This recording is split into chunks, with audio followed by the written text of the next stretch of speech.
Bonjour, l'invité du lundi vous propose une rencontre avec Pascal Blache. C'est une rencontre que vous avez beaucoup demandé. Avant de commencer l'émission, je vous rappelle qu'au bas de l'écran, vous avez l'adresse de la rédaction, surftvrédaction@gmail.com. Vous pouvez poser toutes vos questions, et vous avez commencé à le faire, à Pascal Blache. Et puis vous pouvez aussi réagir à ses propos pendant l'émission. Pascal Blache, bonjour. Bonjour. Alors, vous êtes le candidat qu'on ne connaissait pas, mais qu'on commence à connaître maintenant. Hein. La tête de liste du 6e, Lyon Génération Lyon, la tête de liste de Michel Avare.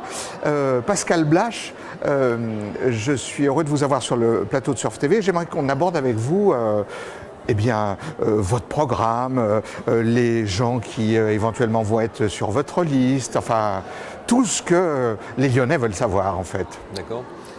Mon programme. Alors d'abord, ce que je voulais vous dire, oui. c'est que, étant de la société civile, oui. J'ai un devoir un peu supérieur. Vous le revendiquez ça? Je ne le revendique pas, c'est la réalité. Vous savez que les entreprises, ça y est, c'est à la mode. Même le président de la République, maintenant, est manifestement converti. Oui, il paraît. Bon. Faudrait qu'il aille au bout, mais... il est converti. Oui, il est converti. Il a bien raison d'être converti. Vous êtes dans le tempo de l'époque, hein, si je peux me permettre. Non, en fait, par rapport à une candidature de proximité, comme la volonté de se présenter à une mairie d'arrondissement, ma vision est pour ma part, j'ai un devoir un peu supérieur, puisque, en quelque sorte, je suis dans une phase où je dois vraiment très bien connaître mon arrondissement. Alors, quand je dis connaître l'arrondissement, c'est pas uniquement connaître l'arrondissement sur sa géographie, sur les statistiques, c'est vraiment connaître les besoins, les demandes des habitants. Puis après, un arrondissement, c'est pas non plus une zone isolée dans la ville, c'est connecté. Donc il y a des sujets, on va dire, de la ville qui nous concernent. Notamment la ligne C3. Hein. Oui. On a fait beaucoup de choses pour en parler la semaine dernière. On a beaucoup entendu parler. Voilà, donc on a collaboré à une opération sur la ligne C3 avec nos amis du 3e arrondissement. Vous pouvez nous dire un mot de cette opération qui effectivement a provoqué beaucoup de questions, en tout cas chez les voyageurs hein, qui sont... C'est l'objet. L'objet, c'est d'interpeller les gens. D'interpeller les gens, mais pas de les interpeller par rapport à notre volonté politique, mais par rapport à leurs besoins de vie quotidienne. Et on sait que c'est un vrai sujet. La ligne C3 est un vrai sujet et un vrai problème de transport actuellement qu'on voulait absolument traiter. Alors, si je reviens sur l'arrondissement, oui, c'est une vraie volonté de connaître son arrondissement et je pense que un maire d'arrondissement doit vraiment s'attacher à rentrer et à descendre dans le détail. Bien sûr. Alors, ça tombe bien, on est actuellement dans la rédaction de notre projet du 6e arrondissement. Et moi, ce que j'ai demandé aux équipes, et en collaboration avec les équipes qui m'aident à construire ce programme, c'est vraiment de faire ressortir les points qui sont des vraies demandes et de ne pas ressortir un catalogue de projets dont certains sont déjà d'ailleurs en route. Hein. J'ai vu que chez nos concurrents, on ressortait des idées qui étaient déjà en fait votées, voire en travaux. Vous parlez de quoi, par exemple? Moi, je ne veux pas rentrer dans le détail des programmes, mais prenons un exemple concret puisqu'on est à proximité ici. Aujourd'hui, nous avons la place de l'Europe qui est un grand oublié de la rénovation de la rue Garibaldi, et c'est un peu dommageable. On a modifié la rue Garibaldi, on a modifié tout l'environnement et on a laissé la place de l'Europe telle qu'elle était. Donc je pense qu'aujourd'hui, si vous voulez, le maire d'arrondissement, il est là pour porter ce type de projet et faire voir et faire connaître ce que l'on peut en faire très rapidement dans une exécution qui ne sera pas un serpent de mer qu'on retrouvera dans les mandats successifs. Vous voulez dire que vous êtes déjà en train de vous occuper un peu des choses peut-être qu'on a oubliées dans des programmes. Quand vous sillonnez le 6e, vous êtes déjà dans votre mandat, c'est ce que vous êtes en train de me dire? Oui, on est obligé d'être dans son mandat parce que pour rédiger le programme, il faut avoir un peu une vision. On est bien obligé d'avoir une vision qui est à la fois globale mais qui est à la fois très précise. Par quartier, par thématique, par préoccupation des habitants. Vous êtes bien obligé de descendre dans le détail des sujets. Et bon, alors, c'est peut-être mon profil, mais venant de la société civile et du monde de l'entreprise, moi, je sais que, pour ma part, ce qui m'intéresse, c'est le pragmatisme des choses. Bien sûr. Est-ce qu'on est capable de réaliser ce que l'on annonce? Comment on le réalise? Est-ce que tout ça se met bien en œuvre par rapport à une stratégie générale? Et une stratégie générale qu'a donnée Michel Avare, qui est d'être à la fois performant et équilibré dans les choix. Alors, Nous avons évidemment des questions, Pascal Blache, vous vous en doutez, et notamment qui sera autour de vous? Parce que le 6e arrondissement, il y a eu un certain nombre de personnalités ces dernières années qui étaient là, qui ont disparu, qui ne sont plus là. Donc en fait, on a beaucoup de questions sur qui est autour de Pascal Blache. Alors, nous dites pas tout, mais donnez-nous quelques noms. Non, je ne pourrais pas tout vous dire. Mais je ne peux pas tout vous dire. Vous reviendrez? Oui, avec plaisir, Oui. avec grand plaisir. Alors aujourd'hui, on est vraiment dans la fin de la constitution de la liste. Oui. Donc je peux vous donner quelques noms. Oui. Vous allez voir, en fait, toute la recherche de cette liste, c'est d'arriver à trouver une liste très complémentaire de personnalités qui ont de l'expérience, de personnalités qui ont une expérience aussi de mandat d'élu. Puisque ça permet de récupérer des dossiers existants et de ne pas faire de rupture. Bien sûr, bien sûr. Alors, par exemple, est-ce que vous avez l'ancien maire du 6e sur votre liste? Alors, par exemple, je vous donne deux, trois infos. Oui. Tête de liste, Dominique Nachuri, député de la circonscription. Député de la circonscription. Donc ça, c'est important parce qu'elle connaît quand même très bien le sujet. Bien sûr. Et Jean-Jacques David a accepté de rester sur la liste et de ne plus être maire. Et pour moi, j'avoue que c'est un très bon soutien puisqu'il a quand même une grosse expérience, une grande expérience et une bonne connaissance. C'est important pour vous, cette expérience, oui.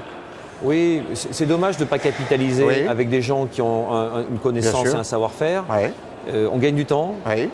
Et souvent, s'ils ont envie, et c'est le cas, ils sont un peu dans l'écolage, comme disait Belge, des nouveaux, qui vont amener leur fraîcheur, une expérience externe. Voilà. Je ne peux pas vous donner tous les noms. Oui, non, désolé, tout à fait. Mais c'est imminent. D'accord. Donc vous m'avez parlé de Dominique Nachuri, de M. David. Est-ce que vous pouvez nous en donner peut-être un autre Je peux vous donner ceux qui ont été Laurence Ballas, voilà. Et bon, puis qui était déjà conseiller municipal, qui connaît aussi bien les dossiers. Qui connaît très bien les dossiers, qui a beaucoup participé à la construction du projet de Michel Avare. Donc c'est intéressant aussi de savoir, dans le cadre de nos projets du 6e arrondissement, s'ils s'inscrivent bien dans le projet global et dans la vision que Michel Avare a donnée à cette campagne.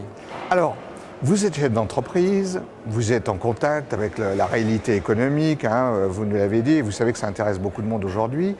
Comment est-ce que vous voyez votre rôle, vous, demain, de maire du 6e? Comment est-ce que vous le voyez pratiquement? Alors, moi, mon rôle, si on sort du projet, on va être plutôt sur la forme et sur la façon d'animer.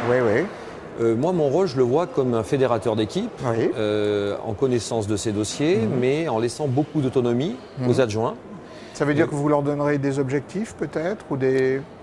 Je pense qu'on ne peut pas travailler sans objectifs, quel que soit le métier, avec des objectifs bien évidemment, un partage de l'information, une autonomie, des synthèses régulières pour que tout le monde suive de manière collective ce qui se passe. L'intérêt aussi de partager les informations, c'est que l'apport de certains peut nourrir le dossier des autres. Bien sûr, bien sûr. Voilà, donc moi, mon rôle est là. Je ne serai pas un maire qui passera son temps dans la mairie pour l'occuper, parce que ce n'est pas du tout mon profil. Et je pense qu'avec cette méthode, où j'invente rien, franchement, c'est une méthode classique, on sort peut-être un petit peu des codes politiques classiques, mais je sens bien ce type d'animation. Alors vous allez vous rendre compte que les questions sur Internet sont des questions très réelles et très vivantes et que les gens ont des préoccupations très terre à terre.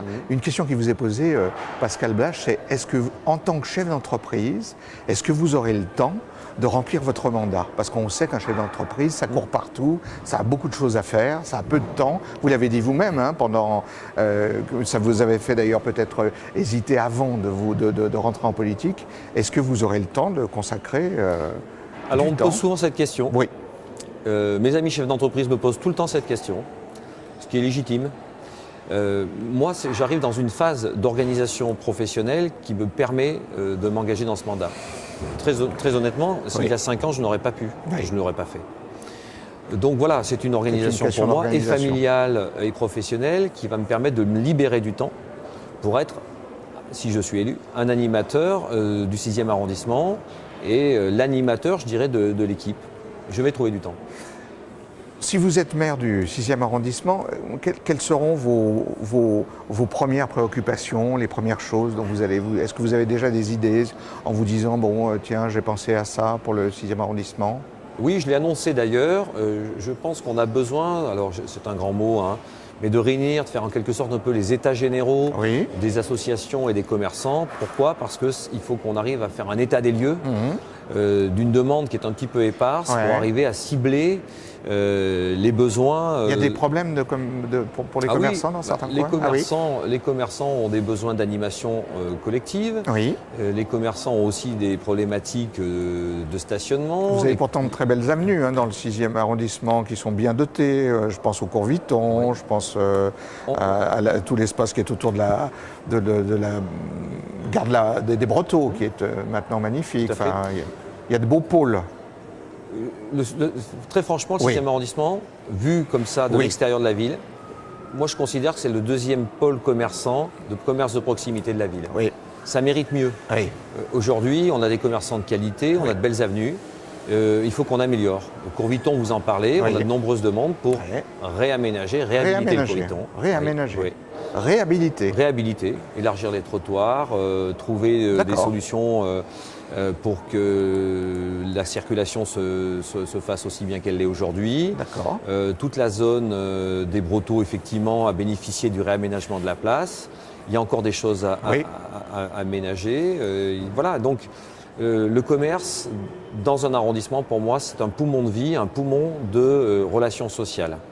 Si vous avez des commerces, vous avez des zones vivantes, vous faites baisser l'insécurité parce que si vous avez des commerces ouverts, vous avez une vie qui se génère automatiquement. Bien sûr.